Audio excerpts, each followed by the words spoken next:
اوس دا نن سبا چې څونه رسم و رواجونه دا د هندوانو دي، دا به کوي او هغه به کوي او هغه به کوي.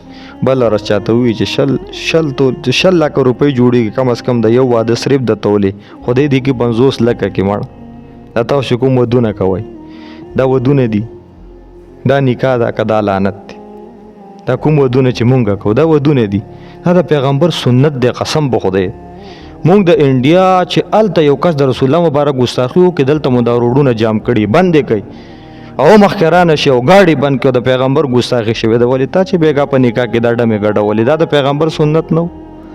النکاح من سنتي فمن رغب عن سنتي فليس مني، دا پیغمبر صلی الله علیه وسلم د دې متعلق نو ویل چې تا پکې ګډولې، تا چې پکې دا ټیپ لګولې، تا چې دا دنیا په سر راغستې و، ته یې ګستاخي نه کوي، ته د هغه سنتو پورې لګیا یې خندا کوي، تا د هغه ګیرې سره چلو کو. دا د رسول الله مبارک سنت نه دی مونږ چې ورسره کومه ګستاخي وکړه. نه مونږ ګستاخان نه یو، هغه ګستاخي ده چې هغوی ورته کنځل وکړي یا هغوی د رسول الله مبارک خاکې جوړې کړي، دا ګستاخي ده.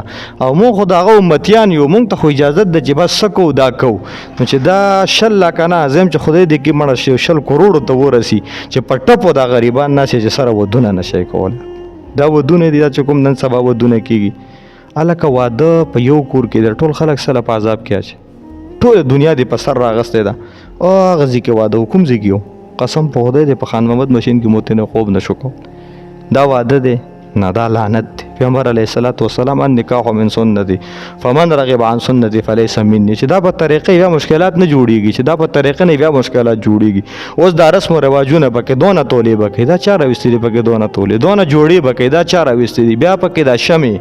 قسم په خدای دا د هندوانو رسم دی، دا د مسلمانانو نه دی. ګوره ښه اسلام کې شمې چېرته دي؟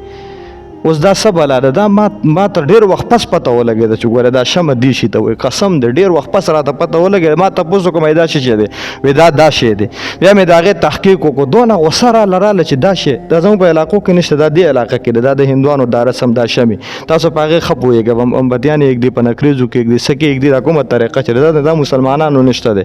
بیا دا نور چې څونه خرافات پکې کېږي د هغې د وجې نه ټوله معاشره کې بېګار دی.